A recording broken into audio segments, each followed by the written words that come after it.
Ce sont les dernières heures d'Émile Falène Diatta en famille. Ce soir à 21 h, il s'envolera pour le Sénégal, son pays d'origine où il n'a plus mis les pieds depuis 8 ans, depuis son arrivée au Québec.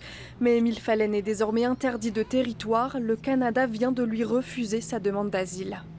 Beaucoup d'incertitudes de mon côté, de ma femme, de l'enfant que je vais abandonner. Émile Falène laisse derrière lui sa conjointe Sally et leur petit garçon de 2 ans, Pierre-Alphonse.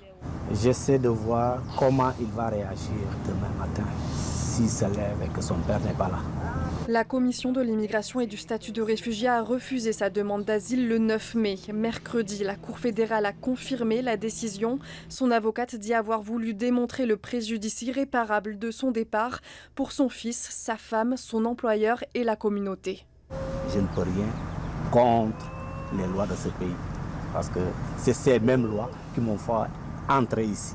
Donc quand les lois me disent Émile, tu n'es plus le bienvenu, il faut accepter. Sally ne peut pas suivre son mari sans risquer de perdre son propre statut. Comme elle, Émile Falène travaillait comme préposé aux bénéficiaires à l'hôpital de Baie-Saint-Paul. C'est clair, on fait face à l'échec de la machine administrative. Tous savent qu'un miracle d'ici ce soir est peu probable, mais l'espoir est toujours là. Je l'espère. On l'espère tous en réalité. Selon Émile Falène, son employeur a tout fait pour appuyer son dossier. En vain, le SUS de la capitale nationale déclare que M. Diatta participait activement au maintien d'une expertise locale qui assure à la communauté un accès à des soins de proximité. Même jusqu'au dernier pas, pour monter sur l'escalier de l'avion, j'ai toujours espoir.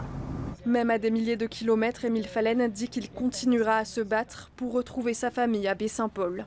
Ici Charlotte Marchal, Radio-Canada, à Baie-Saint-Paul.